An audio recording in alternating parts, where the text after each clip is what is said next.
गेलेनायखौ मोजां मोनग्रा एबा गावबा गावनि गथ'खौ पेन्सिल सिलाट मार्शल आर्ट्सनि गोख्रों गेलेगिरि खालामनो सानग्राफोरनि थाखाय मोजां खौरां।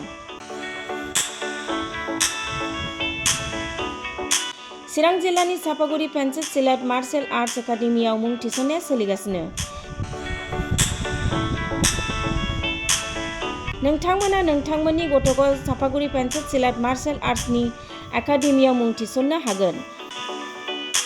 फोरोंनायनि जायगाया जाबाय सापागुरि लावज्रिपारा दगरपारा गेलेग्रा फोथार आरो बेरांगाव हास्रावबारि। मख'जाथाव दि सापागुरि पेन्सिल सिलाट मार्शल आर्ट्स एकाडेमिनि सोलोंसाफ्रा गुबुन गुबुन जायगायाव गेलेहैनानै जाफुंसारदों।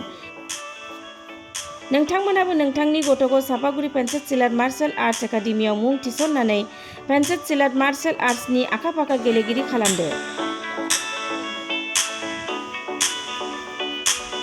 Sapaguri pencil सिलाट martial arts academy.